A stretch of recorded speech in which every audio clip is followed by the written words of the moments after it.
What's good, everybody out there on YouTube? This is your man Shadicstick dropping some hot fragga on this mic. Today we're going to be talking about Sonic Frontiers, more specifically the combat. This is the follow-up video, I guess, to the video released before Frontiers, talking about how I was worried about the game's combat, because Sonic doesn't really have, I guess, a good track record for having, great combat throughout the series. In all honesty, it's one of the weaker points of the series. And while Sonic Frontiers was a wonderful surprise in that I think the combat is definitely solid and or even decent, dare I say even good, I feel like there are quite a few issues that the game faces should we get a sequel in the same style that I feel like should be addressed. But before we start, make sure you hit the like button. Let's get to, let's say 50 likes this video. And don't forget to hit the subscribe button and hit that notification bell. It really helps out the channel. But first of all, before I talk about the issues and how to fix them with Sonic Frontiers combat, I really think Sonic Frontiers takes a novel approach to combat, and it's the approach that I feel like the Sonic series should take and build upon. Sonic Frontiers has relatively simple combat, and I think that's for the better. I've seen the mods, I've seen people have the discussions online about Sonic Frontiers combat, and really I feel like none of them tackle the real issues with the game's combat. And it has relatively fast combat, and while things could probably be faster, I don't think that's necessarily because of the game needing to be sped up, and instead because of other factors that I'll delve into. But what's the first issue with Sonic Frontiers combat? The first issue is that there is no real scalability. Now, what do I mean by this? By the time you get to the end of the game, enemies die way too quickly. It's as if, it's not as if, we know that the game doesn't really scale enemy defense and HP and statistics based off of where you are in the game and what level you are. So again, by the time you get to end game, enemies die in like one hit. And this is actually because of another issue with the game. But ultimately, this winds up making small combat situations actually kind of a nuisance, because it's not genuine fun, because it's interrupting your platforming, but not in a meaningful way, if that makes any sense. It's like hitting a bump in the road instead of, just having to find a new way to do something, if that makes any type of sense. But this really comes from our second issue, and that's that the RPG mechanics get in the way of combat. Now, I don't really care for Sonic Frontiers RPG mechanics in general, because I feel like they're kind of slapped on top of a game that didn't need it, or if it did, it needed kind of limited versions of the RPG mechanics. But it's arguably the reason why scalability is such an issue. It just makes it harder to design enemies around things like phases and different attack patterns, because those enemies never really would get to hit them, because your attack stat is just too high. And on top of that, your defense stat is, again, too high for enemies to do anything to you, and you to really get the chance to do anything meaningful and interesting to enemies. It just winds up limiting the usefulness of moves in your move pool, makes them less necessary as the game goes on. It discourages intricate combos and stylish combo strings, and ultimately winds up making the player use whatever is the fastest move to, I guess, just get out. And on top of that, the way they're implemented with the skill points ultimately make no sense. I feel like they're just two separate systems stacked on top of each other. But the third issue with Sonic Frontiers combat is just really the control scheme. The controls just get in the way. There are just too many button combinations to remember. It's not like in, say for instance, like Devil May Cry, where every character basically has, I guess, a similar set of combos and combo strings or functions and stuff in the game. For the most part, just controls the same across all those characters. There's not a ton of remapping for buttons, so even if some buttons are different, for the most part everything basic is the same. It's not really the case with Sonic Frontiers. While we haven't gotten to multiple characters yet as of the recording of this video, I'm not going to talk about that, but when we talk about Sonic in his platforming state versus his combat state, I feel like, there's just too much snap to the same buttons. The stuff that's supposed to help with platforming hurts in combat and vice versa. There's so many situations in the game where I've wanted to string a homing attack, but instead I've just gotten like a punch or a kick out afterwards. Or I've wanted to do, let's say, one of the myriads of skills, but I just wind up boosting into or past the enemy. The control scheme is just too cluttered and too complex for such simple combat, I feel like. again, that's why I talked about in the last point. You know, it just boils down to you using the easiest and fastest moves to get out rather than trying to string together intricate and unique and stylish combos. The 4th and 5th issues are lesser issues, but I feel like they still need to be talked about, especially from like a character action game or a character action RPG perspective, because there's so many ways to, I guess, tackle it. But number 4 is that there's really only air combat. And I really like air combat systems. I'm a massive Kingdom Hearts fan. I think Kingdom Hearts does air combat better than just about any other game out there.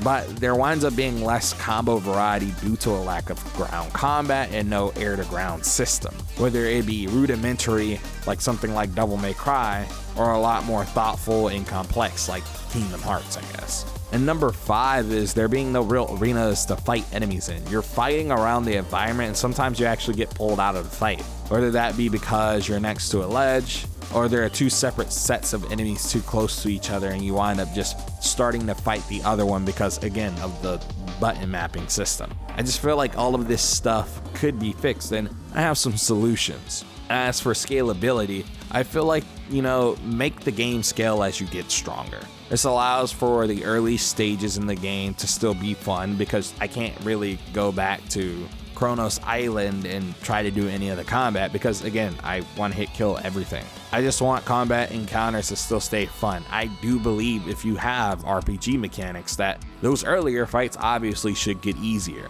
But I think Sonic should take a note out of Kingdom Hearts book. Every Kingdom Hearts game can basically be played on level 1. Now, I don't enjoy the game like that, but the game is so scalable and made in such a way that playing on level 1 is possible, and many find fun in it. So much so that they started actually adding that as a gameplay mechanic or a way to play the game right off the rip. But number 2 is I feel like they need to really remove the RPG mechanics or make them matter a lot less. I understand that Sonic Team in general has always strove for a way, I guess, to put RPG mechanics in Sonic. I mean, this has kind of been the thing since Sonic Adventure, but at the same time, I just feel like it's a limiting factor in something like Sonic Frontiers. It makes it easier to scale enemy encounters when you don't have to worry about RPG mechanics. Enemies can just be stronger based off of what island or level you're in or difficulty you're on,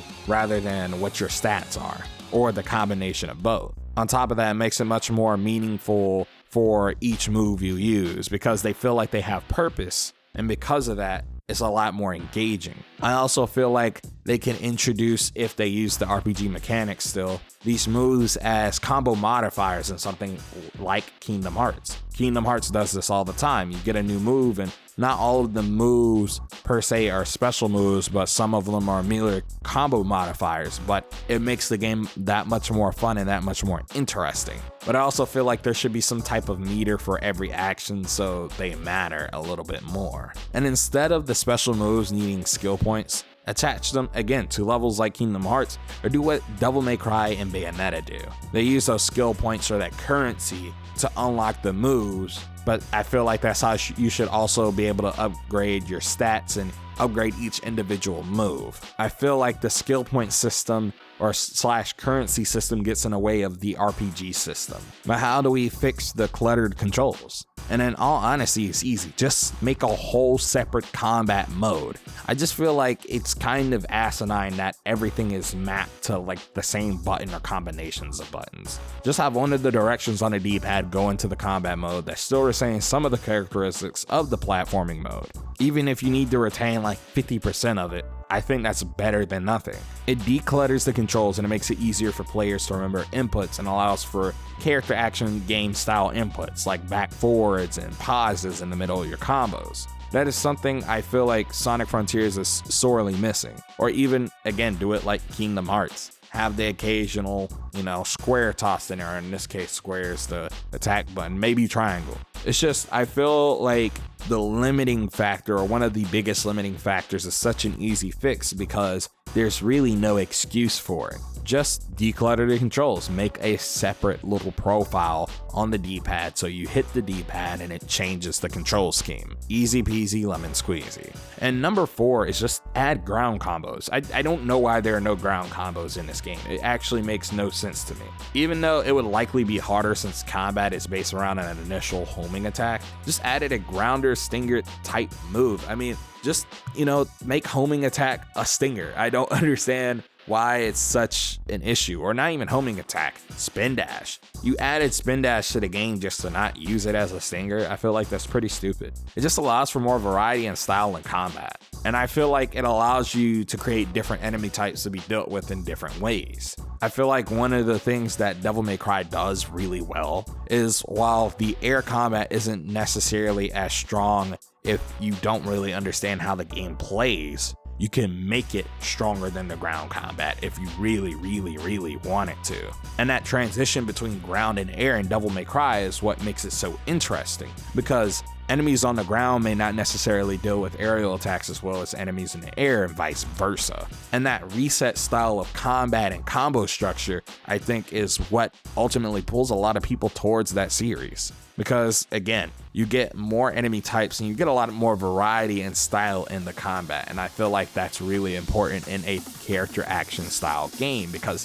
the type of combat Sonic Frontiers is going for is character action style combat. And my 5th solution, which is to the arenas, is just have some be tied to the story. I think like every character action style game or character action RPG does this. Again, Devil May Cry and Kingdom Hearts are notable for this. It fixes the issue of, Sonic attacking things in an area that you may not want to fight, and allows there to be areas set up for more deliberate combat encounters. I mean, we already kind of see this with the bosses, but then again, there's issues where you'll be running across the map in Sonic Frontiers and, a boss pops up and, the game kind of, again, does that thing where it switches the controls and things start getting kind of messed up, especially when you're doing any type of platforming, or you may have made a mistake and jumped off of a rail or something and flew in one direction, and then there just so happens to be a boss there. But I don't know. Those are my solutions to how to fix Sonic Frontiers combat. I feel like Sonic Frontiers has a really solid combat system at its core.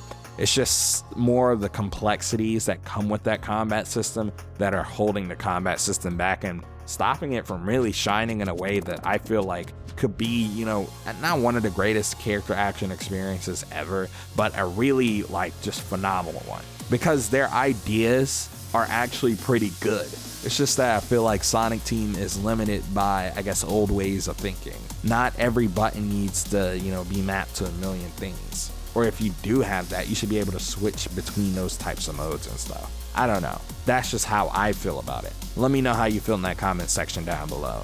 But this has been your man Shadicstick. Don't forget to comment, like, and subscribe. Share this video out with your friends. Remember, Hot Faraga turns to Cold Blizzaga. Check out some of my other videos. Also follow your boy on Elon Musk app. Peace, and we're out of here.